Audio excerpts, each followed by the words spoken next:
दैनिक भास्कर की खास पेशकश नेताजी न्यूज रूम में देख रहे हैं आप। मैं हूं शुभ्रा सुमन। इस कार्यक्रम में हम बड़े दिग्गज नेताओं को बुलाते हैं और साथ होती है न्यूज रूम में जनता जो उनसे पूछती है सवाल। चुनाव का मौसम है, सवाल बहुत दिलचस्प होंगे। Myself Gayatri Sonani and I am from Balaghat.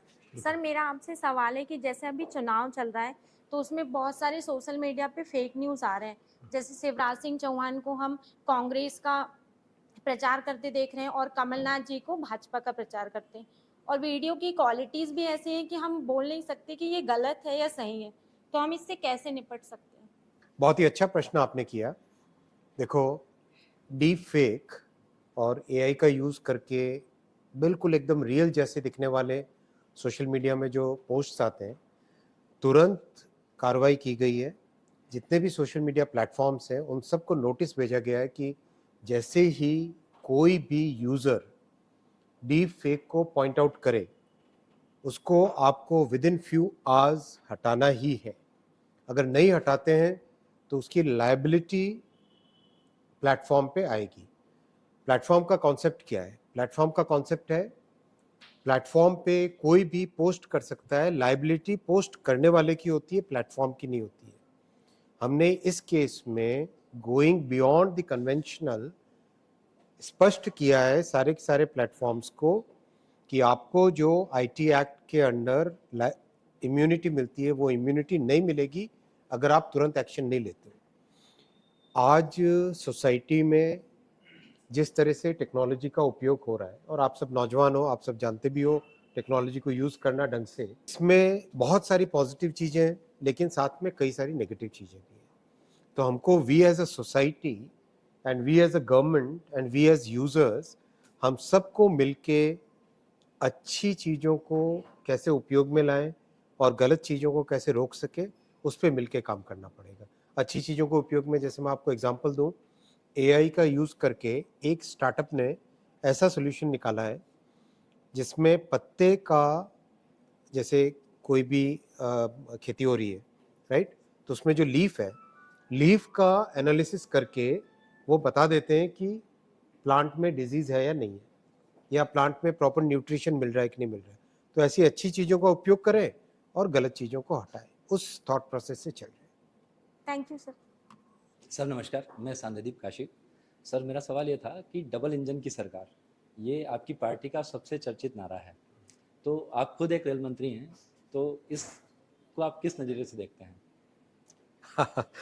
Tough question पूछा आपने, लेकिन मैं बहुत स्पष्ट तरीके से आपको बताता हूँ इसका रिजल्ट, इसका आंसर। देखो, डबल इंजन की सरकार का मीनिंग क्या है? डबल इंजन की सरकार का मीनिंग ये हुआ, जो एफर्ट स्टेट गवर्नमेंट लगा रही है उस एफर्ट में सेंट्रल गवर्नमेंट का एफर्ट मिल जाए, या फिर जो एफर्ट सेंट्रल गवर्नमेंट लगा रही है उसमें स्टेट गवर्नमेंट का एफर्ट मिल जाए, राइट। मैं अब आपको पहले उसका एक रिवर्स एग्जांपल देता हूँ। छत्तीसगढ़ में रेलवे का जो भी काम करने जाए, स्टेट गवर्नमेंट से सपोर्ट कितना मिलता है? बहुत कम। बिना सपोर्ट के आप लैंड एक्विजिशन का सपोर्ट चाहिए, लॉ एंड ऑर्डर का सपोर्ट चाहिए, आपको क्लियरेंसेस चाहिए होती हैं, हर तरह की चीज में स्टेट गवर्नमेंट का सपोर्ट चाहिए ही चाहिए, तभी जाके काम हो सकता है। डबल इंजन का मतलब दोनों का एफर्ट सेम डायरेक्शन में लगेगा। मैथ वाले हैं यहाँ पे कोई मैथमेटिक्स पढ़े हुए? जी सर। वेक्टर समझते हैं हम, दो वेक्टर्स अगर सेम डायरेक्शन में लगते हैं तो वो मल्टीप्लाई हो जाता है, फोर्स, राइट, ऐड हो जाता है दोनों का दोनों। ऑपोजिट डायरेक्शन में लगे तो, राइट, वो बात होती है डबल इंजन की सरकार में, वो बात आती है। जैसे मध्य प्रदेश का एग्जाम्पल लो, 2014 से पहले यूपीए की जब गवर्नमेंट थी केंद्र में, मध्य प्रदेश में रेलवे के डेवलपमेंट के लिए कितना पैसा देती थी? अंदाज लगाओ, कितना फंड देती थी? कोई गेस करो।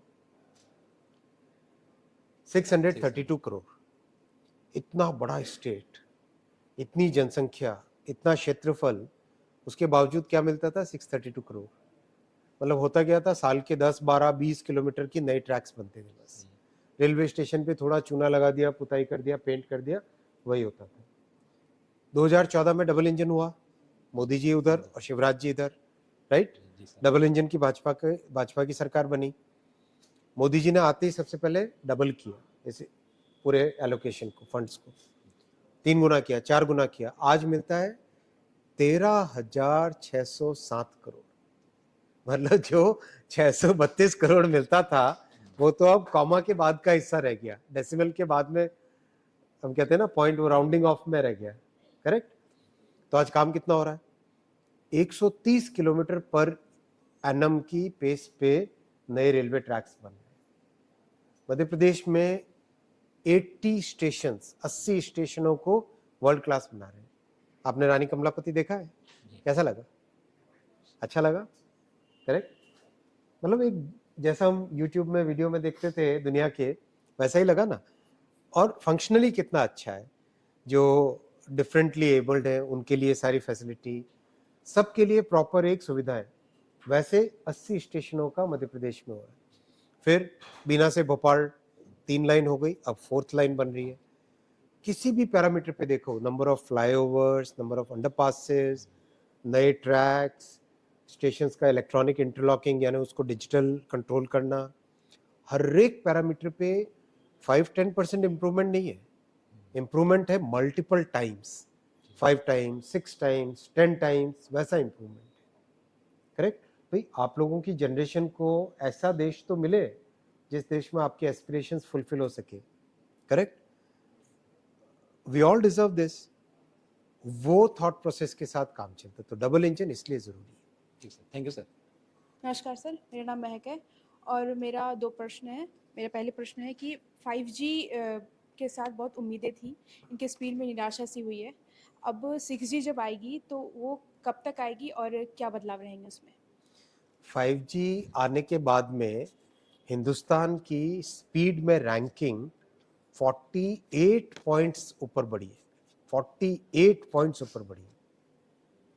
देखो, कोई भी नया सिस्टम लगता है 3 साल का पीरियड होता है, लेकिन आप सोचो दुनिया के सबसे रिच प्रॉस्परस कंट्रीज के नाम 2-3 लो। यूएस, करेक्ट, पूरा यूरोप, इन सब कंट्रीज ने 2019 में 5G स्टार्ट किया था। अपन ने कब स्टार्ट किया? 2023। 2022 के 1 अक्टूबर को स्टार्ट किया। इंडिया मोबाइल कांग्रेस में पीएम साहब ने लॉन्च किया था। कितना टाइम हुआ? 1 साल, 1 महीना करीब, राइट। बाकी उन बड़े बड़े देश, मैं नाम नहीं लूंगा, जिम्मेदारी वाली पोस्ट है, तो इन देशों में जहां 1 लाख 1.5 लाख टावर हुए 5G के, अपने कितने हुए? गैस करो, और गैस करो। 3,70,000, 3,70,000 1 साल के अंदर अंदर, राइट। मैसिव डिप्लॉयमेंट चल रहा है। स्पीड में कम से कम 3 टाइम्स इंप्रूवमेंट हुआ है।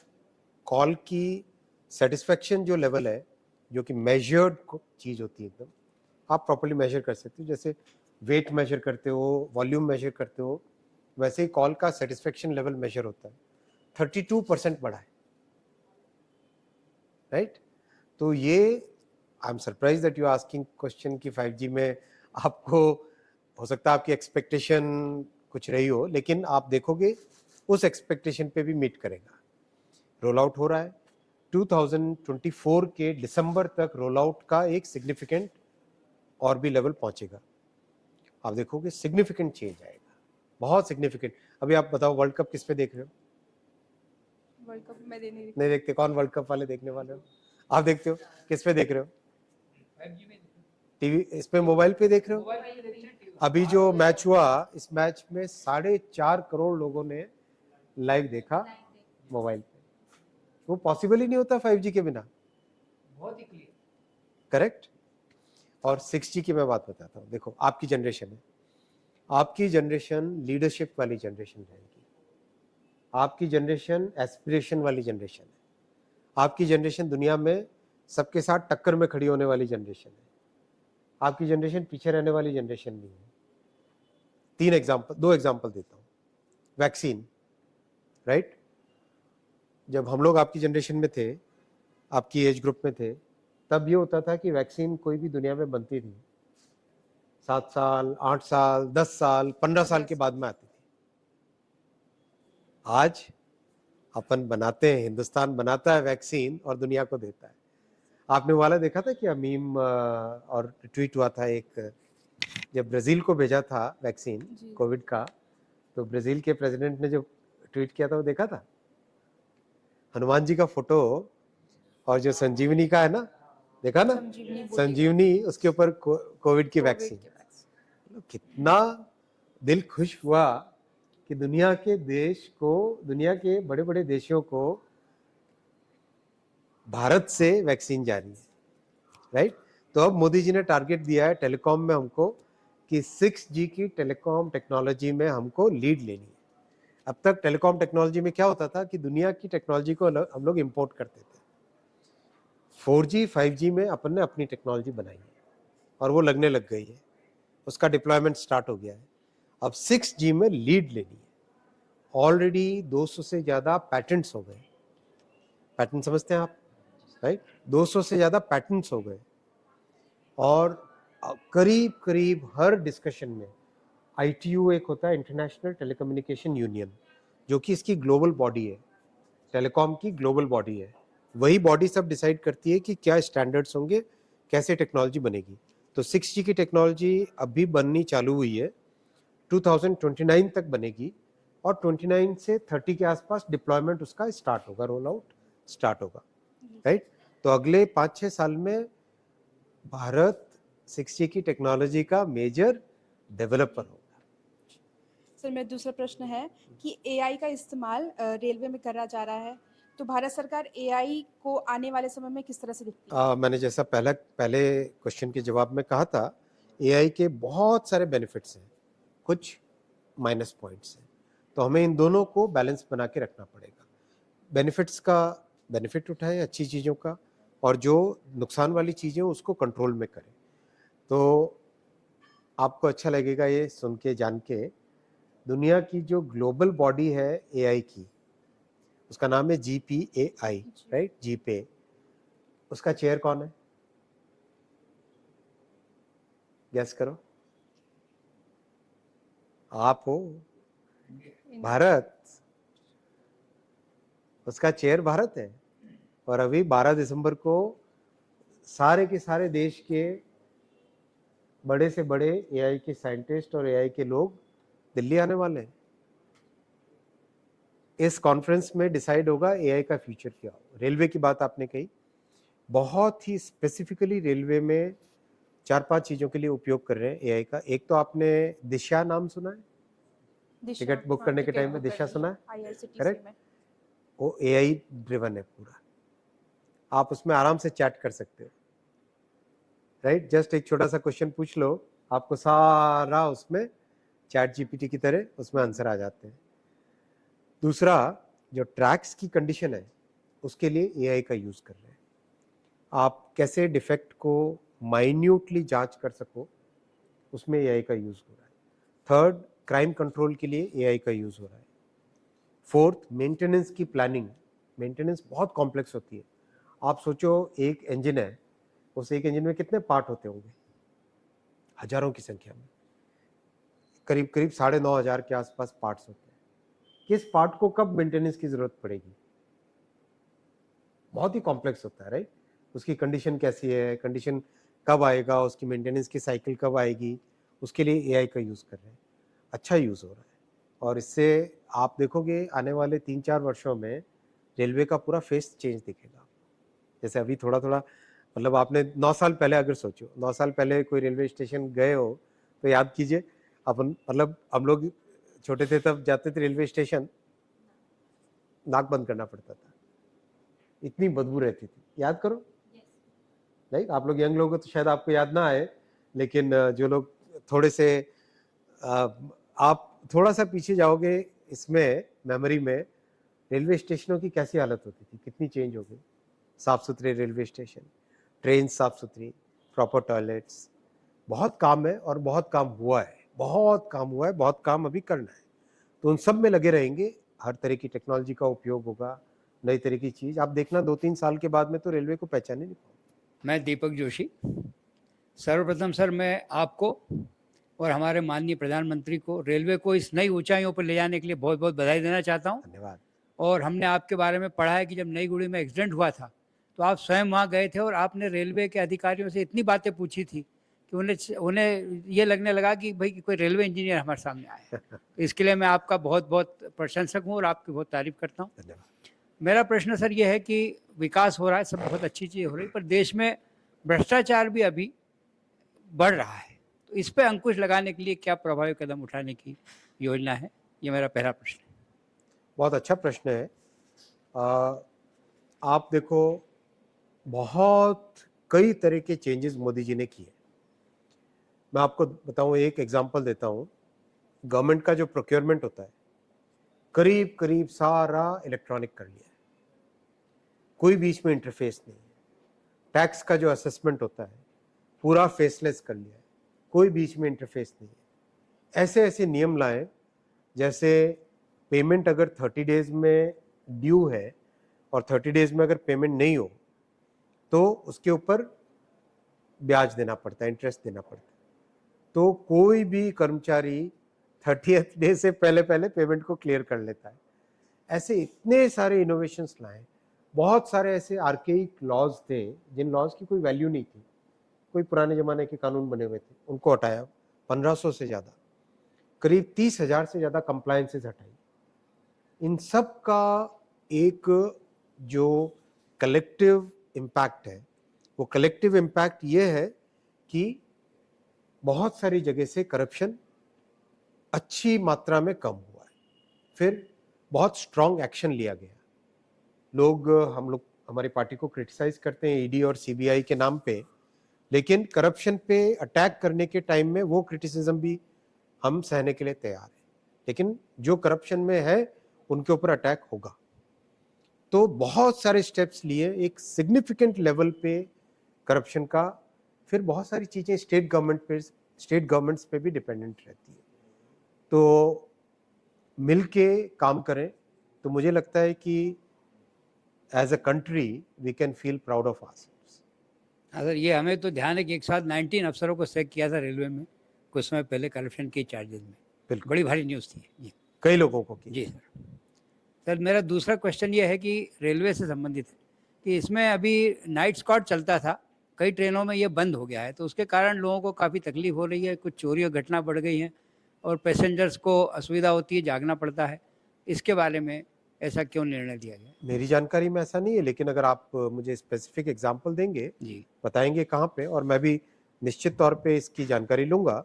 पर मेरे हिसाब से तो करीब करीब सभी जगह एस्कॉर्ट बढ़ा ही है, कम नहीं हुआ है। और बल्कि बहुत सारी जगह तो महिलाओं के लिए विशेषकर जी बहुत एक स्पेशल फैसिलिटी तैयार की गई है, जिसमें बहनें जो ट्रैवल कर रही है रेलवे में, उनके साथ एक लेडी कांस्टेबल आके उनको पर्सनली जाके कांटेक्ट करती है और पूछती है कि आपको कोई भी दिक्कत हो तो मेरा ये फ़ोन नंबर है, इस फ़ोन नंबर पे आप मुझे कॉल कर सकते हैं। Hi, sir. I'm Payal from Pune, basically from Bhopal. My question is to you is that the UTS app which we use for booking the general tickets online, it doesn't work properly. So why don't we put vending machine on each platform so that people can book the tickets smoothly through UPI app? Ticket vending machines बहुत जगह लगाई गई है और UTS app को पूरी तरह से चेंज कर रहे हैं। यूटीएस ऐप में ये फीडबैक जो आप दे रहे हैं वो फीडबैक मेरे पास पहले भी और जगह से आया है, और यूटीएस ऐप को कम्प्लीटली चेंज कर रहे हैं, कम्प्लीटली चेंज कर रहे हैं। आप देखना 3-4 महीने के अंदर अंदर you will find a totally different experience. उसमें मतलब we are even thinking of going to different channels, जैसे या तो व्हाट्सएप का यूज़ करके करें या फिर जैसे आपके यूपीआई के पेमेंट के प्लेटफॉर्म्स हैं उनके थ्रू कर सकें। इस तरह की चीज़ें भी सोची जा रही हैं। उसमें बहुत जल्दी उसमें बहुत बड़ा चेंज दिखेगा। Thank you, sir. सर नमस्कार, मेरा नाम अर्पित शर्मा है। सर मेरा प्रश्न ये है कि बड़वानी, खरगोन, सीधी ऐसे मध्य प्रदेश के कुछ जिले आज भी हैं जो कि रेलवे की सुविधा से वंचित हैं सर। तो ये कब तक हम देख सकते हैं कि यहाँ भी रेलवे निर्बाध गति से चलती रहेगी? दूसरा सर ये कि जो सर्वे है रेलवे लाइंस का, जैसे दाहोद इंदौर जो रेलवे लाइन है वो पेंडिंग है सर। तो इस तरह के सर्वे भी जो पेंडिंग चल रहे हैं वो कब तक हम देख सकते हैं कि पूरे हो जाएंगे? 2 नाम लिए आपने, मैं उससे पहले आपको थोड़ा सा जेनेरिक बताता हूँ। देखो,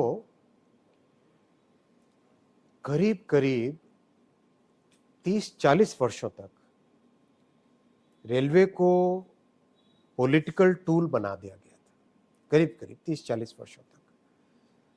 कांग्रेस का इसमें क्लियरली दोष है। क्लियरली कांग्रेस ने और कांग्रेस के जो सपोर्टिंग पार्टीज थी उन्होंने रेलवे को एक पॉलिटिकल टूल बना दिया था। मतलब एक पीरियड तो ऐसा था, लालू जी का पीरियड, जिसमें रेलवे को वो मिल्किंग काउ की तरह देखने लग गए थे, दूध दोहने वाली गाय की तरह देखने लग गए थे। ये हालत हो गई थी। मैंने कोई रैशनल डिसीजन नहीं लेना, केवल अपने कॉन्स्टिट्यूएंसी के हिसाब से डिसीजंस लेना, कोई इन्वेस्टमेंट नहीं लाना, नई से नई ट्रेन्स अनाउंस कर देना, लेकिन उसके कॉरेस्पॉन्डिंग जो इंफ्रास्ट्रक्चर चाहिए उस पर कोई फोकस नहीं करना। This was the thing for 30-40 years. और उसका परिणाम सबने देखा, उसका रिजल्ट हम सबके सामने था। रेलवे एक ऐसा सेक्टर है जिसका इम्पैक्ट हर कॉमन सिटीजन की लाइफ में पड़ता है, क्योंकि अगर हम ये पिरामिड देखें इनकम का, जो low income middle income families हैं उनके लिए रेलवे सबसे अफोर्डेबल, सबसे अच्छा साधन माना जाता है, राइट? तो उस केस में क्या होना चाहिए था? 30, 40, 50 वर्ष पहले से रेलवे में इन्वेस्टमेंट सिग्निफिकेंट करना चाहिए था, किया नहीं गया। मैं आपको क्लियर डेटा देता हूं, 2014 तक रेलवे में साल का इन्वेस्टमेंट होता था 35-36 हजार करोड़। इतना बड़ा देश, मैंने आपको पहले मध्य प्रदेश का एग्जांपल दिया, 632 करोड़ वर्सेस 13,607 करोड़, करेक्ट? जी सर। वो कि वो चेंज देश भर में था।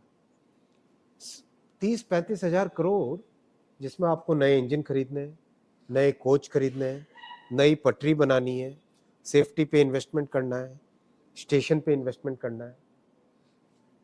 तो केवल नाम के वास्ते, नारों के वास्ते, रेल बजट में बड़े बड़े अनाउंसमेंट के वास्ते ऐसा रेलवे चलता था। Modi ji change the entire thing. उन्होंने रेलवे को एक स्ट्रेटेजिक सेक्टर माना। स्ट्रेटेजिक सेक्टर मान के आते ही पहले ही साल में रेलवे में इन्वेस्टमेंट को डबल किया। आज 2014 के कंपैरिजन में 6 टाइम्स ज्यादा इन्वेस्टमेंट रेलवे में हो रहा है। 2,40,000 करोड़ इन्वेस्टमेंट हो रहा है, और वो चाहिए कई वर्षों तक। जो मतलब 30-40 वर्षों की जड़ता, इनर्शिया, उस इनर्शिया को मोदी जी ने 2014 में आके फिनिश किया। तभी आप देख रहे हो चेंजेस आए। मैं आपको एग्जांपल दूं, 60 साल में कितना रेलवे का इलेक्ट्रिफिकेशन हुआ, गैस करो? 60 इयर्स में, 60 years, it's like lifetime. कितना हुआ? 20,000 किलोमीटर। और 9.5 साल में कितना हुआ? 10 साल समझ लो कितना हुआ। 60 साल 10 साल 20,000 था, राइट? अभी कितना हुआ है, गैस करो? 40,000, राइट? मतलब 60 साल में 20,000 और 10 साल में 40,000। काम का मैग्नीट्यूड देख रहे हो आप, करेक्ट? वो बात थी।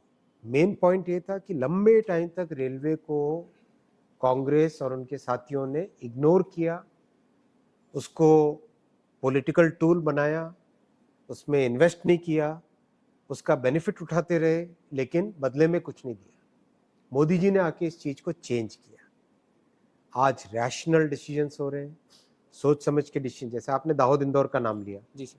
दाहोद इंदौर काम मतलब कई वर्षों पहले कंप्लीट हो जाना चाहिए, एग्जैक्टली सर। करेक्ट? लेकिन काम में स्पीड आई 2016 से, और अब करीब करीब बीच में फॉरेस्ट का एक पैच था जिसके कारण दिक्कत थी, that problem has also been solved, और अब करीब करीब मेरे ख्याल से 60% के आसपास काम कंप्लीट हो गया है। तो आप साल भर के अंदर, 1.5 साल के अंदर देखोगे उसमें दाहोद से इंदौर ट्रेन जाएगी। इंदौर का तो खास बात ये है कि इंदौर में 6 जगह से ट्रेनें आ रही है, इतना बड़ा हब बन रहा है। बीना में 4 जगह से ट्रेन आ रही है, बीना कोटा, बीना झांसी, बीना भोपाल, बीना कटनी। वैसे ही जबलपुर में, वैसे ही कटनी में, वैसे ही मतलब मध्य प्रदेश में तो 6-7 बड़े रेलवे के हब्स बन रहे हैं। दूसरा आपने जो नाम लिया उसका मुझे थोड़ी एग्जैक्ट जानकारी लेके मैं बताऊंगा, जी सर। लेकिन ओवरऑल देश में जहां साल के 1-1.5 हजार किलोमीटर बनते थे नई पटरी, वहां पे अब 5,000 किलोमीटर नई ट्रैक्स ले हो रहे, और लास्ट ईयर तो 5,200 किलोमीटर ट्रैक ले हुए। उसका मीनिंग आप समझो, पूरा स्विट्जरलैंड, पूरे स्विट्जरलैंड का रेलवे नेटवर्क कितना है? 5,000 kilometre, which means we have added one Switzerland to our network in 1 year, right? हम लोगों ने अटल जी का पीरियड देखा हुआ है, हम सब ने। अटल जी ने जैसे हाईवे बनाए ना, करेक्ट, वैसे ही मोदी जी रेलवे बना रहे हैं। कई जगह 4th लाइन, जैसे अपना भोपाल से Itarsi already 4th line sanction हो रही है जी। राइट। इस तरह से बहुत सारे नए रेलवे ट्रैक्स, नए स्टेशंस, नई फैसिलिटीज़, नई तरह की ट्रेन। अभी तो आपने वंदे भारत देखी है, अभी आप वंदे मेट्रो देखोगे, वंदे स्लीपर देखोगे, एग्जिस्टिंग जो कोचेज़ हैं इनका अपग्रेडेशन वाला नया एक कॉन्सेप्ट देखोगे, पुश पुल ट्रेन का। बहुत सारी ऐसी चीज़ें देखोगे जो आप लोगों ने पहले वीडियो में देखी होगी, अब रियल उसका आप एक्सपीरियंस करोगे। मेरा नाम संदीप सोनमाने, मैं बालाघाट का निवासी हूँ। तो मेरा आज का प्रश्न है कि railway coach repairing workshop Bhopal में वंदे भारत ट्रेन का कोच कब से बनना शुरू होगा? देखो, रेलवे में हर एक वर्कशॉप में और हर एक डिपो में कोई एक एक्टिविटी में स्पेशलाइज किया जाता है हमेशा, राइट। तो अपने जो भोपाल का निशातपुरा में जो वर्कशॉप है, इस वर्कशॉप को डेवलप किया जा रहा है।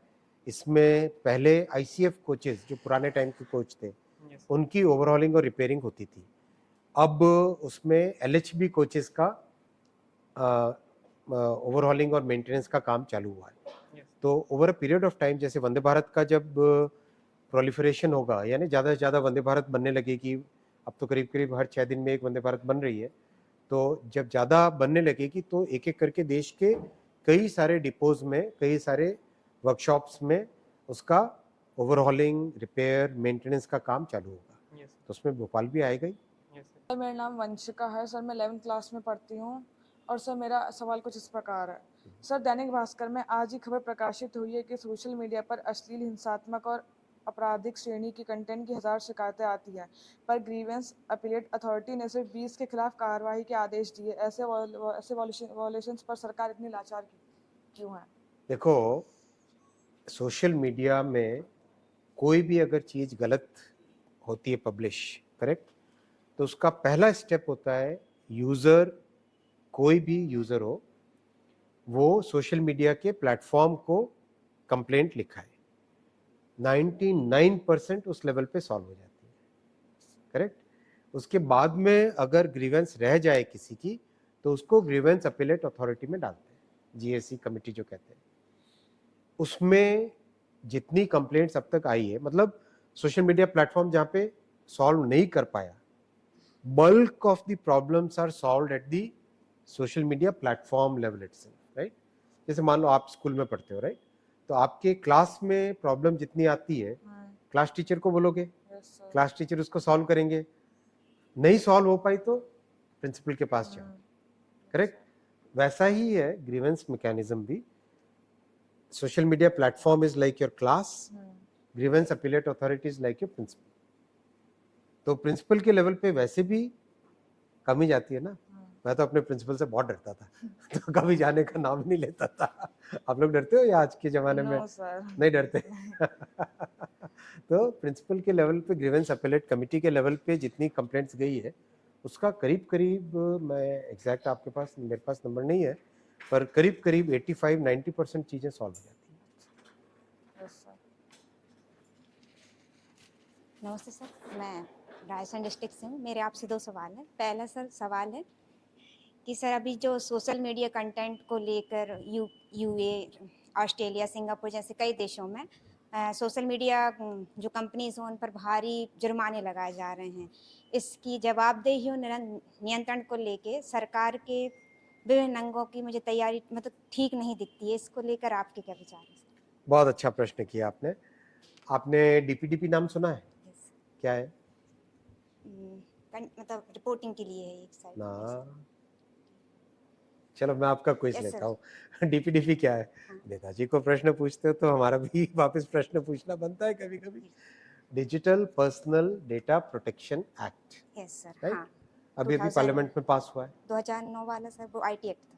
ना अभी वो तो पुराना आईटी एक्ट था, यस सर। अभी पास हुआ है जस्ट पिछले पार्लियामेंट के सेशन में। Okay sir. तो जरूर यूट्यूब पे उसका देखना, है इंटरव्यू सर। भी देख, उसमें स्पीच है वो भी देखना। Okay sir. बहुत ही बारीकी से, बहुत ही क्लियर तरीके से किस तरह से सोशल मीडिया को अकाउंटेबल बनाया जाए, यस किस तरह से इंटरनेट को सेफ बनाया जाए, किस तरह से एक ट्रांसपेरेंसी रखी जाए, किस तरह से इनोवेशन को और रेगुलेशन को दोनों को बैलेंस कर पाए, उस थॉट प्रोसेस से डीपीडीपी एक्ट पार्लियामेंट में पास हुआ है। और मैं आपको बताऊं, आज ये गर्व की बात है, हम सबको खुश होना चाहिए इसमें। आज दुनिया में भारत का डीपीडीपी एक्ट जबरदस्त चर्चा में इसलिए है कि we are the only country which has been able to balance innovation and regulation.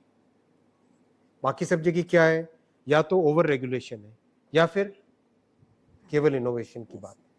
हम लोग ऐसे हैं, हम अपना डीपीडीपी एक्ट ऐसा है जिसमें दोनों को बैलेंस किया गया है और बहुत ही केयरफुली थॉट थ्रू मैकेनिज्म बनाया गया है। तो बाकी के देश इसको अब अपने देशों में भारत वाले सिस्टम को लागू करना चाहते हैं। तो मेरे ख्याल से अगर आप जो भी सब्जेक्ट में इंटरेस्टेड हो, वो डीपीडीपी पे जो भी न्यूज़ आई हो या पार्लियामेंट में जो डिबेट हुआ हो और बिल के बारे में जो कुछ भी लिखा हो, वो ज़रूर देखना, आपको अच्छा लगेगा और जानकारी भी अच्छी मिलेगी। Thank you sir. सर मेरा दूसरा प्रश्न था आपसे कि सर आप, जैसा मैंने आपके बारे में जाना है कि आप all India rank 27 UPSC topper रहे हैं। यस सर, लेकिन जब आप प्रशासनिक अधिकारी थे, अभी भी हम सिविल सर्वेंट काफ़ी लोग तैयारी कर रहे हैं, तो एक प्रशासनिक तौर पर आपको पॉलिटिकल नज़रिया जब था और जो अभी है, उसमें हम कैसे समझे? जैसे हम अभी हैं तो अभी सोचते हैं कि टफ क्वेश्चन पूछते हैं। देखो ये सोचो, यस सर, हम पब्लिक लाइफ में क्यों आते हैं? कोई भी, चाहे आप आईएएस ऑफिसर बनो या पुलिस ऑफिसर बनो या पॉलिटिशियन बनो, पब्लिक लाइफ में क्यों आते हैं? सारा आपके पर्पस पे डिपेंड करता है। अगर आपका पर्पस ये है कि सोसाइटी में एक चेंज लाना, यस सर, सोसाइटी में एक पॉजिटिव काम करके एक इम्प्रूवमेंट लाना, तो चाहे आप पॉलिटिकल सेटअप से आओ या यूपीएससी देके आओ, यस सर, फर्क नहीं पड़ता। It all depends upon what is your purpose in life. मैं तो यंगस्टर्स को यही कहता हूँ, आप जैसे यंगस्टर्स Yes, को sir. यही सलाह देना चाहूँगा, अपना पर्पस जरूर, लाइफ में क्या पर्पस है, क्या उद्देश्य है, जिंदगी को कैसे आप जीना चाहते हो, क्या गोल लेके चलोगे, उसको क्लियर करना चाहिए हमेशा। Thank you sir. फिर सारी चीजें अपना आप सेट हो जाती हैं। Okay sir. नमस्कार सर, मेरा नाम निखिल सोलंकी, मैं बैतूल से हूँ। सर, एक और जहाँ पे रेलवे में लाखों पद खाली है और वहीं दूसरी ओर सर लाखों विद्यार्थी सर सालों से तैयारी में लगे, रेलवे बोर्ड सर भर्तियाँ क्यों नहीं निकाल रहा? अच्छा चलो गेस करो, आपने अच्छा प्रश्न पूछा है, तो मैं आप ही को वापस क्वेश्चन पूछना चाहता हूँ कि पिछले 5 साल में या पिछले, चलो 10 साल ले लो, पिछले 10 साल में रेलवे ने कितनी भर्तियां दी है? सर 2 लाख करीब। गेस करो और अच्छा करो गेस। 2 से 3 लाख करीब। 5 लाख एम्प्लॉयमेंट दिया है, 5 लाख एम्प्लॉयमेंट दिया है। इससे पहले कांग्रेस की गवर्नमेंट के टाइम में 4,60,000 के आसपास था 10 साल के पीरियड में, उसके कंपैरिजन में 5 लाख एम्प्लॉयमेंट दिया। सर पर पिछले 3 सालों से कोई बड़ी भर्ती नहीं आई। पिछले 1.5 साल 2 साल के अंदर ही 1,45,000 लोगों को रोजगार दिया रेलवे ने, 1,45,000। और एग्जाम भी कितना मैसिव एग्जाम था, वर्ल्ड का one of the biggest exam, 2 crore लोग, 2 करोड़ एप्लीकेंट्स, करीब करीब 60-70 शहर, 350 से ज्यादा शिफ्टें, करेक्ट, एक भी कंप्लेंट नहीं, फ्लॉलेस एग्जामिनेशन।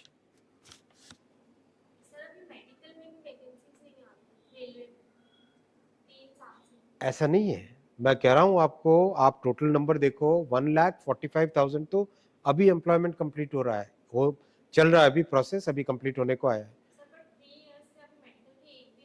मैं वही तो कह रहा हूं आपको, मैं आपको स्पेसिफिक डिपार्टमेंट वाइज डेटा बाद में दे सकता हूं, लेकिन 1,45,000 एम्प्लॉयमेंट अभी दिया गया है टोटल। 10 साल में 5 लाख छोटा नंबर नहीं होता है भाई। कोई नहीं, ऐसा नहीं है, कॉन्ट्रैक्ट बेस्ड नहीं है। मेडिकल का जो कैडर है वो परमानेंट कैडर ही है और परमानेंट ही आ रही है वैकेंसीज। सर इंजीनियरिंग में भी सर अभी पिछले 4 सालों से कोई वैकेंसी नहीं है। आप गलत कह जूनियर रहे हो, इंजीनियर। आप एकदम गलत कह रहे हो। मैं कह रहा हूँ आपको कि मैं तो हर महीने प्रधानमंत्री जी जो एम्प्लॉयमेंट का जो रोजगार मेला होता है फंक्शन उसमें देते हैं, उसमें हर महीने 10, 20, 30 हजार रेलवे की होती है, 10, 20, 30 हजार पोस्ट की होती है। सर मेरा दूसरा सवाल था, रेलवे में हादसों को रोकने की तकनीक पर हम सालों से काम कर रहे हैं। हम ऐसी क्या तकनीक ला सकते हैं जिससे इन हादसों की गुंजाइश कम हो सके? अच्छा प्रश्न है और मैं आपको डेटा के साथ बताना चाहूँगा। करीब एनुअली जितनी एक्सीडेंट्स होते थे, हर एक्सीडेंट अपने आप में एक ऐसी चीज़ है जिस पे पूरी मेहनत करके उसको रोकना चाहिए, करेक्ट। करीब जितना एफर्ट लगा है उस एफर्ट का रिजल्ट ये आया है, करीब 70% रिडक्शन हुआ है एक्सीडेंट्स में पर एनम। मुझे एग्जैक्ट नंबर मैंने पार्लियामेंट के आंसर में दिए थे, 175 के आसपास था। That number has come down to 40 के आसपास कुछ नंबर आया है पर एनम, राइट। बहुत सारी चीज़ें की गई है। सबसे पहले जैसे मैंने शुरू में कहा, इन्वेस्टमेंट की ज़रूरत होती है। 1,08,000 करोड़ का इन्वेस्टमेंट किया है सिर्फ सेफ्टी में, 1,08,000 करोड़ का इन्वेस्टमेंट किया है सेफ्टी में। जितने भी अनमैन्ड रेलवे क्रॉसिंग्स थी सारी फिनिश करके उनको मैन किया गया है। जितने भी क्रॉसिंग जो लेवल क्रॉसिंग का गेट होता है उनको इंटरलॉकिंग किया गया है। आज से 10 साल पहले साल के 28 या 30 के आसपास स्टेशंस को इंटरलॉकिंग करते थे। अभी हर साल करीब 60 स्टेशन 70 स्टेशन को इंटरलॉक किया जा रहा है, इलेक्ट्रॉनिक इंटरलॉकिंग। आप समझो ट्रैक की टेक्नोलॉजी पूरी चेंज हो रही है, ट्रैक्स की मेंटेनेंस एकदम ओवरहॉल हो गई है। आप पहले सुनते थे हर दूसरे तीसरे दिन रेल फ्रैक्चर नाम सुनते थे। अभी रेल फ्रैक्चर प्रैक्टिकली टचवुड बहुत कम उसकी मात्रा हो गई, करेक्ट। सिग्नलिंग में सिग्निफिकेंट इम्प्रूवमेंट हुआ है, अच्छी पॉइंट मशीन्स आई हैं, अच्छे मल्टी जो डिजिटल एक्सेल काउंटर्स होते हैं वो आए। कवच जो कि 1990s से बनना चाहिए था 2016 में बनना चालू हुआ। मैं यही कहूँगा भाई, कांग्रेस के टाइम में जो काम 90s में होना चाहिए था वो काम मोदी जी ने 2015-16 में आके चालू किया। बहुत सारी चीज़ें जो पहले 30-40 साल पहले होनी चाहिए थी वो चीज़ें अब चालू हुई 15-16 में, 14-15-16 में। तो उनका परिणाम भी दिख रहा है, रिजल्ट भी दिख रहा है, अच्छा रिजल्ट आ रहा है। और आप देखो कि आज भी जो प्रयास है वो प्रयास बहुत ही सिंसियर अटेम्प्ट्स है और टेक्नोलॉजी का उपयोग हो, प्रैक्टिस। जैसे एक छोटी सी मैं आपको बात बताऊँ, मेंटेनेंस की प्रैक्टिस कितनी ज़बरदस्त चेंज हुई है, आप विश्वास नहीं कर पाओगे। कोई भी मेंटेनेंस का काम अगर हम एडवांस में प्लान करें, ये कैमरा है जैसे आपके पास, ये लाइट्स है, कुछ भी चीज़ यहाँ पे फायर का, ये एयर कंडीशनर है, ये फायर का सिस्टम है, करेक्ट। अगर हम इसकी एडवांस में प्लानिंग करें तो खराब होने से पहले उसकी मेंटेनेंस हो जाएगी, करेक्ट। मान लो ये फायर वाला सिस्टम है, इस फायर के सिस्टम को हमें पता है कि आज के कुछ दिनों के बाद में इसका नोजल चेंज करना है, करेक्ट। तो आप पहले से प्लान करो। तो रेलवे में रोलिंग ब्लॉक का एक सिस्टम इंट्रोड्यूस हुआ है जिसमें जो भी काम अगले 12 हफ्ते में 12 वीक्स में, यानी आज अगर हम यहाँ पे आज जैसे मान लो 9 नवंबर में, राइट, तो इससे 12 वीक्स फॉरवर्ड की प्लानिंग करो। क्या ट्रैक में ज़रूरत है, क्या इलेक्ट्रिफिकेशन में ज़रूरत है, क्या सिग्नल में ज़रूरत है, क्या स्टेशन में कोई काम की ज़रूरत है, क्या हर एक फैक्टर पे, हर एक जो रेलवे के 6 सब सिस्टम्स हैं, हर एक सब सिस्टम में क्या ज़रूरत है उसकी प्लानिंग एडवांस में करो। तो ये बहुत बड़ा चेंज है। आप नीचे सेक्शन इंजीनियर से, सुपरवाइजर से बात करके देखो, टेक्नीशियन से बात करके देखो, they feel so happy about it. मतलब जो काम आगे आने वाला है उसकी पहले से प्लानिंग, उसके लिए मशीनें क्या चाहिएगी, उसके लिए रॉ मटेरियल क्या चाहिएंगे, स्पेयर पार्ट्स क्या चाहिएंगे, मैन पावर कितना चाहिएगा, टाइमिंग क्या रहेगा, इतनी मेटिकुलस प्लानिंग पे रेलवे जा रहा है। तो ये इतना बड़ा कल्चरल चेंज है, इतना बड़ा सिग्निफिकेंट चेंज है, जिसका इम्पैक्ट सेफ्टी पे दिखेगा, पंक्चुअलिटी पे दिखेगा, सिग्निफिकेंट चेंज आपको दिखेगा। मतलब आने वाले 3-4 वर्षों के बाद में आप देखोगे, एक तो वेटिंग लिस्ट खत्म हो जाएगी, 3-4 वर्षों में वेटिंग लिस्ट खत्म हो जाएगी, क्योंकि इतनी कैपेसिटी बढ़ा रहे हैं भाई।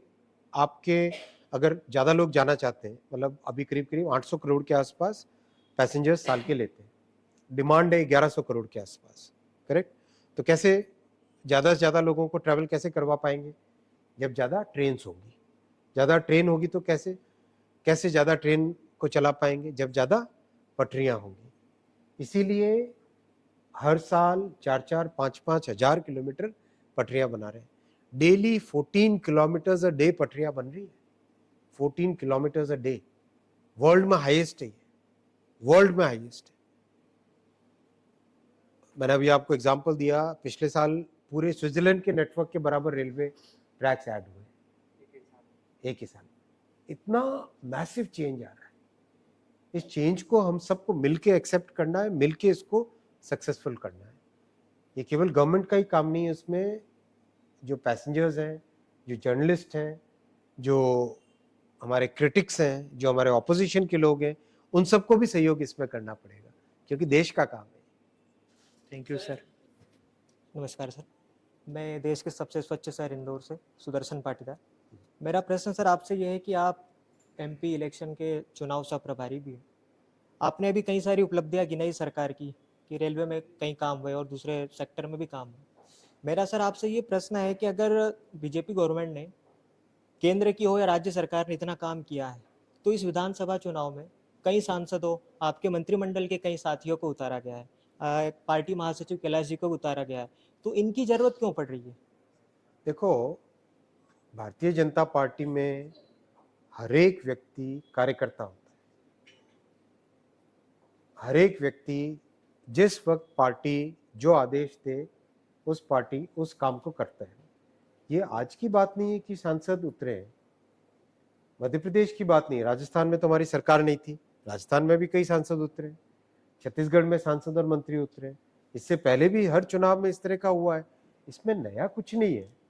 लेकिन ये सर, कांग्रेस इस चीज को नैरेटिव बनाना चाहती है, कांग्रेस इसको नैरेटिव बनाना चाहती है। लेकिन मैं अभी मध्य प्रदेश के बहुत सारे हिस्सों में जाके जमीन पे लोगों से बात करके आया हूँ, और हर जगह लोग स्पष्ट तौर पे इस चीज को एक्सेप्ट करते हैं। जो काम हुआ है, सड़कें, आप यंग लोग तो शायद इसको अप्रिशिएट नहीं कर पाओगे। 20 साल पहले जो सड़कों की हालत होती थी ना, वो इमेजिन नहीं कर सकते। पावर सप्लाई 2-3 घंटे आती थी पहले, 24 घंटे बिजली आती है, करेक्ट। लॉ एंड ऑर्डर की सिचुएशन कैसी थी? मतलब डकैत घूमते थे खुले में, बसों को लूटते थे, घरों में घुस जाते थे। अभी चित्रकूट के पास में एक बहन ने बोला कि हम किसी भी हालत में सिर्फ और सिर्फ बीजेपी को वोट देंगे, क्योंकि अगर कांग्रेस वापस आ गई तो बहनों को घूंघट में घुट घुट के मरना पड़ेगा। ऐसा एक बहन बोली, ये शब्द थे एक बहन के। तो इस तरह से ये जो परिवर्तन है वो लोगों ने देखा है। इससे डर के कांग्रेस कई तरह के नैरेटिव बनाती है। भाई, हमारे पास नेतृत्व है, हमारे पास अच्छे नेता हैं, हम क्यों ना उनको चुनाव में उतारेंगे? क्या गलत है, क्या बुराई है इसमें? हमारे पास बहुत अच्छे हमारे देश के नेता हैं। कांग्रेस के पास तो नेता नहीं, तो वो किसका फोटो लगाए? हमारे पास मोदी जी है, देश के नेता है, दुनिया के नेता है, तो मोदी जी का क्यों नहीं लगाएंगे फोटो? हमारे पास इतना बड़ा नेतृत्व, हम सबका फोटो क्यों नहीं लगाएंगे? कांग्रेस इसको पॉलिटिकल नैरेटिव उसका उल्टा बनाने की कोशिश करती है। आप उस झांसी में बताइए, आप तो इंदौर के हैं, इंदौर में जो काम हुआ है स्वच्छ सिटी, पहले आज से 30 साल पहले आप सोच सकते थे? नहीं, सोच भी नहीं सकते थे। सर एक सवाल और मेरा है आपसे कि कांग्रेस हमेशा परिवारवाद का विरोध करती है। कई ऐसी व्याख्या हुई कि परिवारवाद कांग्रेस बढ़ा रही है, उसका सपोर्ट करती है।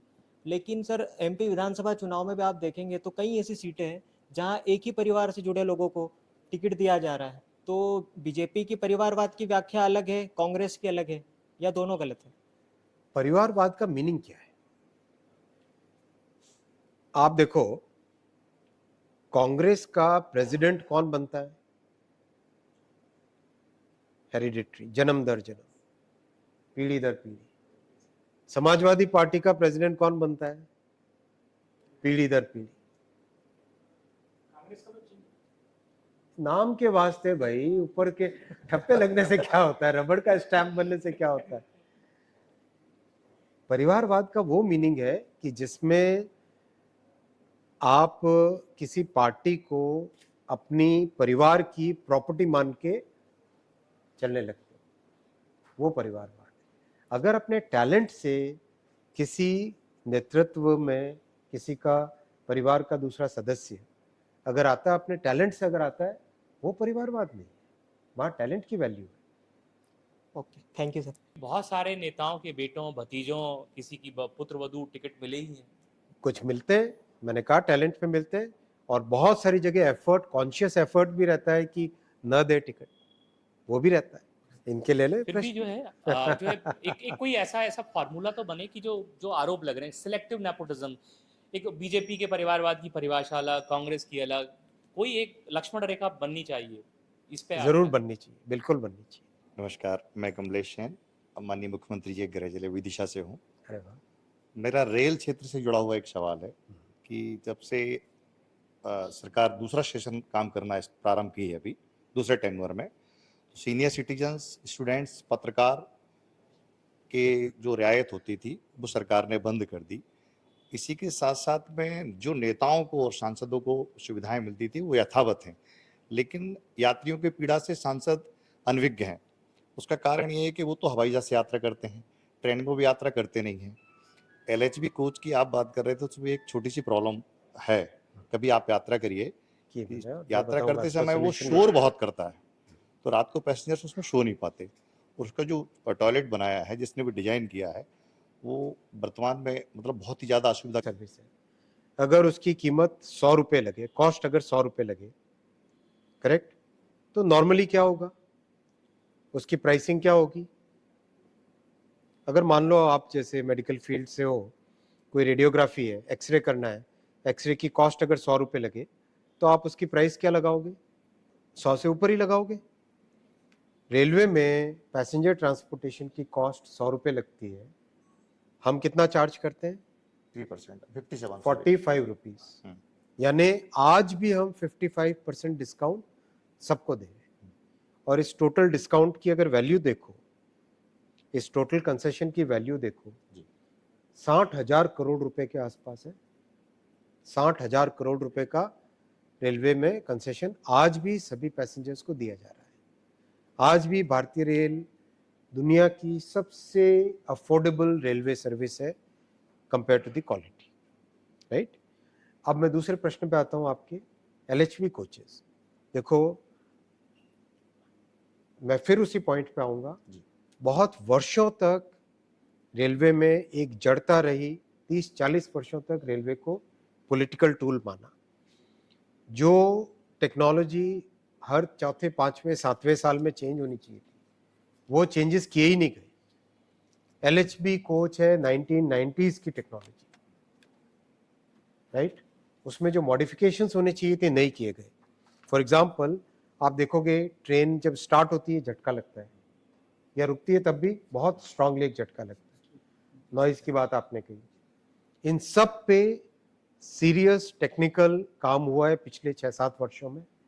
और अभी जो पुश पुल ट्रेन आई है, वो LHB को मॉडिफाई करके उसमें लेटेस्ट टेक्नोलॉजी का उपयोग करके बनी है। उसमें आप ये जो पॉइंट्स आपने बोले ना, वो सारे के सारे फिनिश हो जाएंगे, और बहुत जल्दी उसका टेस्टिंग फील्ड पे चल रही है। फील्ड में टेस्ट हो जाएगा, कमिश्नर रेल सेफ्टी CRS का सर्टिफिकेट मिल जाएगा सेफ्टी का। उसके बाद में उसका सीरियल प्रोडक्शन यानी रेगुलर प्रोडक्शन चालू होगा, तो ये वाली प्रॉब्लम भी बड़ी मात्रा में सॉल्व होगी। तो मोदी जी ने जो विजन रखा है रेलवे का, वो विजन बहुत बड़ा विजन है। जो अटल जी ने हाईवे बनाने में काम किया था, वो विजन मोदी जी ने रेलवे के लिए रखा है। मैसिव विजन है उनका, बहुत बड़ा विजन है। स्टेशंस, मॉडर्नाइज हो, वर्ल्ड क्लास बने, अच्छी ट्रेन्स आएँ, सेफ्टी के सारे जितने भी सिस्टम्स हैं वो लगें, सफिशिएंट नंबर ऑफ ट्रेन्स रहे जिससे कि पैसेंजर्स को वेटिंग लिस्ट की ज़रूरत नहीं पड़े। इन सब चीज़ों का ध्यान रखते हुए बहुत सारे काम एक के बाद एक हो रहे हैं, जिसमें बहुत सारी चीज़ों में आपने रिजल्ट देखे। अभी कितने 4, 4, 8, 4, 12, 13 लोग हैं। मैं आप पे पोल करना चाहूँगा आपसे। आप मुझे बताओ, क्या रेलवे में सिग्निफिकेंट इम्प्रूवमेंट हुआ है कि नहीं हुआ है? बताओ, क्या मैं मानूं इसको 13 आउट ऑफ 13? करेक्ट?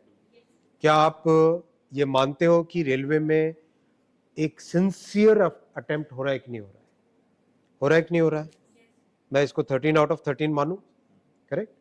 ये मैं कई बार पैसेंजर्स से पूछा हूँ, कई बार प्लेटफॉर्म पे बैठे पैसेंजर्स से पूछा हूँ, हर जगह क्लियरली कहते हैं मोदी जी के आने के बाद से रेलवे में एक सिग्निफिकेंट इम्प्रूवमेंट आया है और भी इम्प्रूवमेंट आएगा। इसकी पूरी मोदी जी ने गारंटी दी है आप सबको। ये मोदी जी की गारंटी है कि रेलवे वर्ल्ड क्लास होने के रास्ते पे है और आप लोग इसको एक्सपीरियंस कर रहे हो और आगे भी इसको। बहुत छोटा सा सवाल है और जवाब भी छोटा सा ही आएगा। आपकी बिरादरी आपको राजस्थान के सीएम के रूप में देख रही है, आप बिल्कुल इस पे नहीं, क्या कहना है? बिल्कुल नहीं। मैं एक बहुत ही साधारण कार्यकर्ता हूँ और मैं वही कार्यकर्ता रहना पसंद करता हूँ। बहुत बहुत शुक्रिया अश्विनी वैष्णव जी, तमाम सवालों के जवाब बेबाकी से देने के लिए। मध्य प्रदेश में इलेक्शन है और उससे पहले तमाम दिग्गज नेता लगातार दैनिक भास्कर के न्यूज़ रूम में पहुंच रहे हैं। ऐसे ही और वीडियोस के लिए बने रहें दैनिक भास्कर ऐप पर।